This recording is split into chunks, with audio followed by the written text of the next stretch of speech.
Our gospel comes from St. Luke chapter 13. Now Jesus was teaching in one of the synagogues on the Sabbath, and just then there appeared a woman with a spirit that had crippled her for 18 years. She was bent over and was quite unable to stand up straight. When Jesus saw her, he called her over and said, "Woman, you are set free from your ailment." When he laid his hands on her, immediately she stood up straight and began praising God.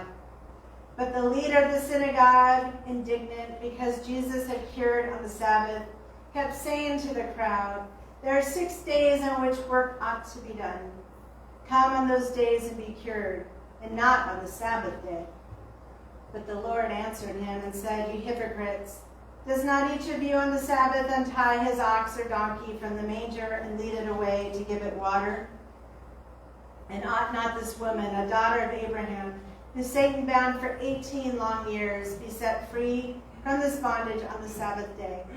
When he said this, all his opponents were put to shame, and the entire crowd was rejoicing at all the wonderful things that he was doing. The Gospel of the Lord. Praise to you, O Christ.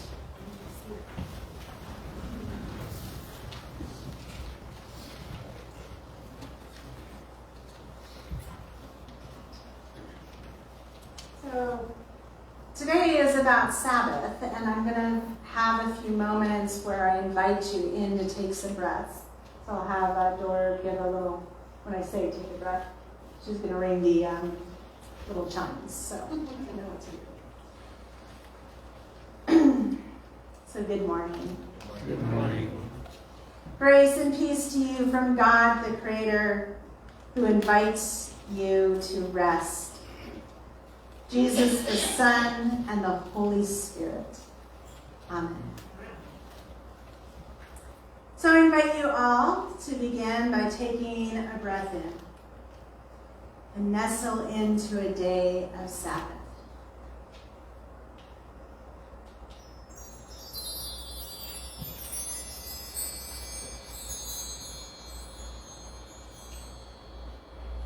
Our story starts out in the beginning. Thus the heavens and the earth were finished in all their multitude. On the 6th day God finished the work that he had done and rested on the 7th day from all the work that God had done. So God blessed the 7th day and hallowed it, because on it God rested from all the work that he had done in creation. In other words, God made the 7th day holy, to be revered and to be honored. Now the story continues. The 3rd commandment reads, "Remember the Sabbath day and keep it holy. 6 days you shall labor and do all your work. But the 7th day is a Sabbath to the Lord your God. You shall not do any work, you, your son, your daughter, your male or female slave, your livestock, or the alien resident in your towns." In other words, all should be able to have rest. Rest is a gift given to all people and animals on earth. Let's take a breath.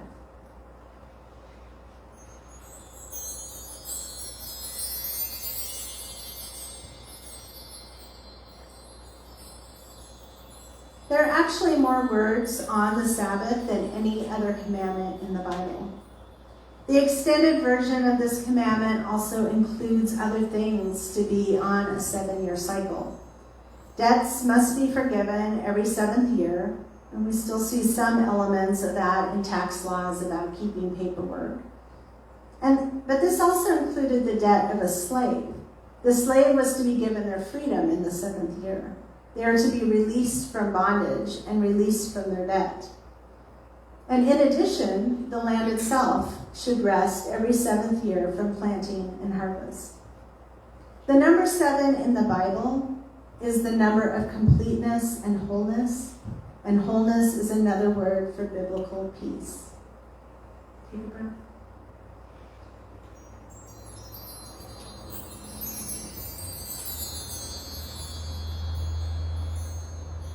In our first reading today, we have the Lord speaking through Isaiah, who says, "If you refrain from trampling the Sabbath, from pursuing your own interests on my holy day, if you call the Sabbath a delight and the holy day of the Lord honorable, if you honor it, not going your own ways, serving your own interests, or pursuing your own affairs, then you shall take delight in the Lord, and I will make you ride upon the heights of the earth.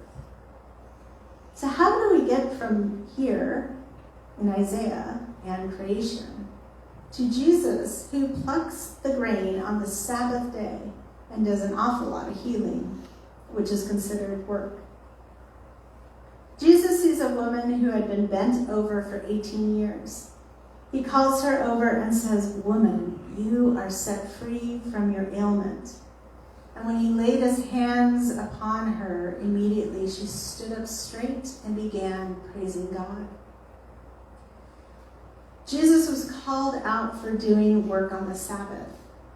Jesus, who had compassion on one who had been hurting for 18 years, who lifted a heavy burden from her shoulders, was called out for working on the Sabbath.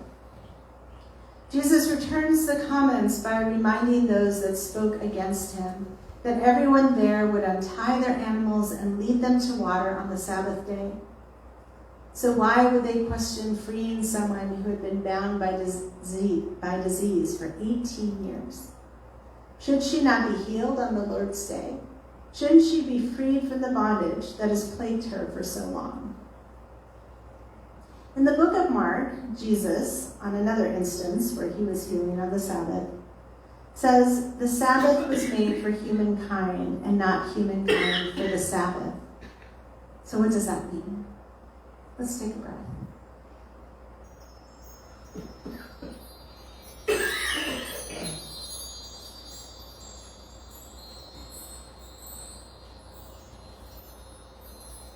There was a time when all the stores were closed on Sunday.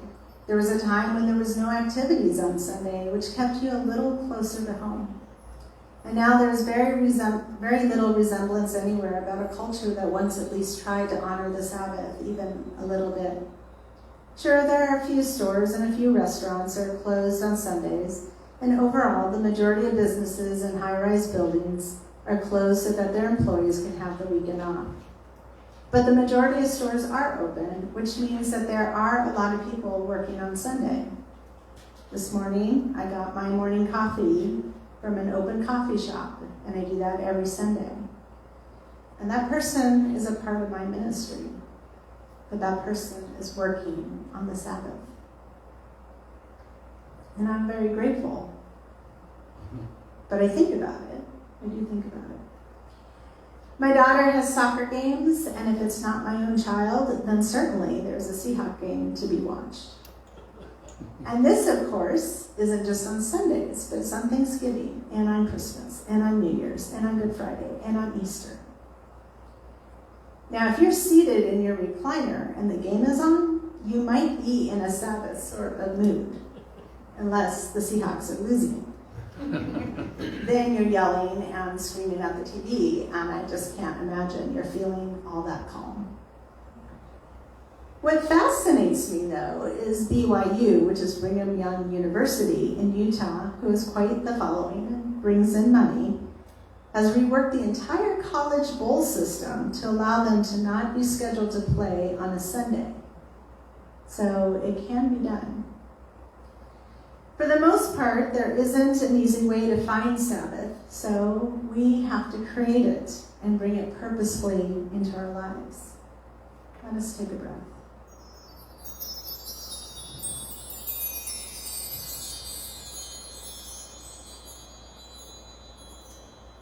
And what does Sabbath mean to you? I do have one pastor friend, one out of many, that truly does absolutely nothing on her Sabbath day, which for her is Saturday. She stays in bed with the exception of food, water, and the restroom, and literally doesn't move other than that. She swears by the positive rewards that she receives. She says she has the energy to focus and the drive to get through the week without tiring or growing weary. And she does it with calmness. Now, I don't have her perspective on taking that kind of true Sabbath, but I do understand the other side of things when you don't rest. I understand the crashing, and I understand getting sick from pushing myself too far without rest. And I understand burnout. All those things wait for the unrested and pounce at an unexpected and inconvenient time. There are seasons when survival of high energy and go, go, go are necessary. But as a second career seminarian doing a master's degree with 3 young kids was not a very restful experience. Nor was ministry during COVID with all the extra learning and technology that was put into place without any notice. And how about all those families who have newborn babies, or when vigils around a sick person need to occur, or those who have chronic pain or chronic health issues?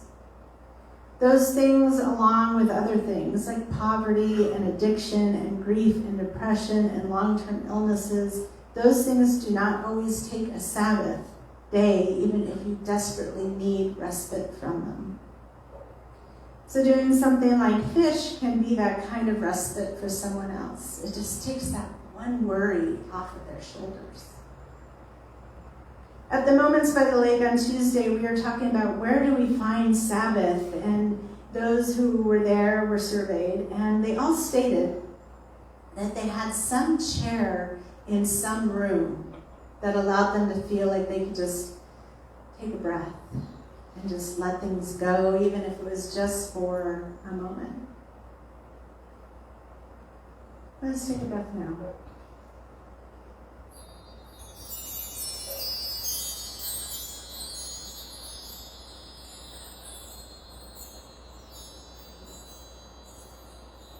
We also all felt a special call to the Sabbath through being at the beach and hearing the ocean waves.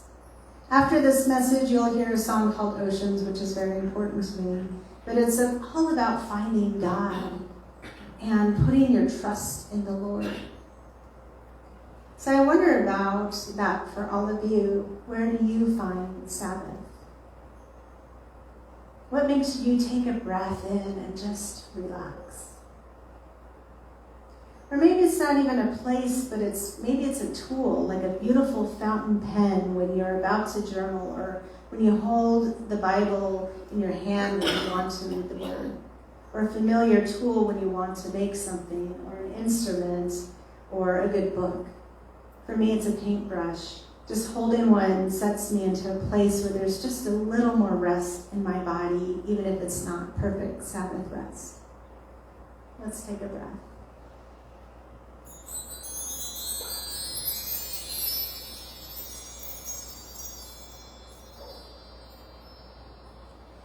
The idea of Sabbath comes from 2 concepts. The first concept is the idea of Shabbat, which means to stop working. And the second concept is Nuach, which is the concept of nestling into God, dwelling in the Lord. Maybe as one does with a hot cup of cocoa in front of a fireplace on a chilly winter's eve. Sabbath is given as a gift to the people. It's a chance to stop working and a chance to just rest in God. And that is a gift to all of us. But in order for that gift to be received, there must be trust.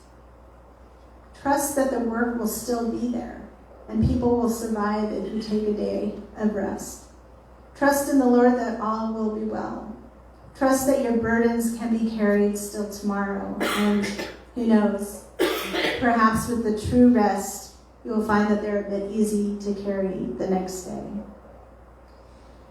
In fairness, there are many instances in the New Testament where Jesus goes off to a quiet place to pray with himself, by himself. But in this case, in this scripture, Jesus challenges the entire concept of Sabbath, which gets him closer and closer to the cross. Here, Jesus is the one that others are to rest into, and here they challenge him to stop being God. The death and resurrection of Jesus break the bondage of the law upon us, and yet we all know that we literally cannot survive without rest. So even if we're not bound to taking a Sabbath, it is still presented to us as a gift from God. It's a gift of time and a gift of necessity, and it has many promises attached. Sabbath is here to find rest in your life that is purposeful and laden in the Lord. For me, I cannot think of any other verses that explain rest as well as those from the book of Matthew. So let's take a breath now.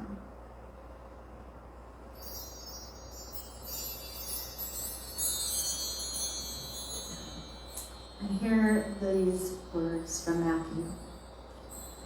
Come to me, all you that are weary and carrying heavy burdens, and I will give you rest. Take my yoke upon you and learn from me, for I am gentle and humble in heart, and you will find rest for your souls. For my yoke is easy and my burden is light. That is the kind of rest that is asked of us, to rest in Jesus and to rest in God. So, go to Jesus and lay down your heavy burdens and rest in him with trust and prayer and grace. I don't know if we'll ever get back the gift of true Sabbath, but that doesn't mean that we have to give up the gift of Sabbath where we stop working and we nestle into God. Just today, by taking just a few breaths, that's an easy exercise of bringing some Sabbath into your own lives, which can happen at any time.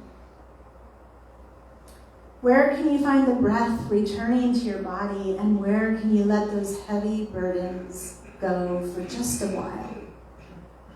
Is there a place where you can go and sit and feel that Sabbath moment?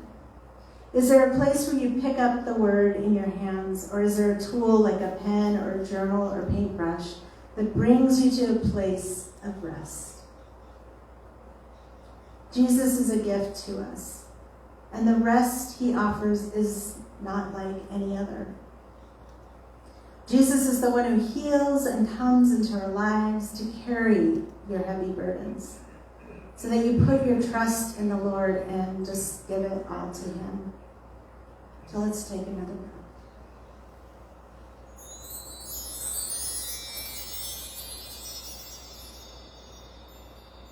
I invite you into Sabbath rest today.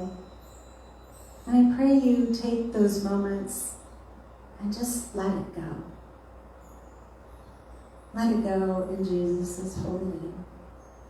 Amen. Amen.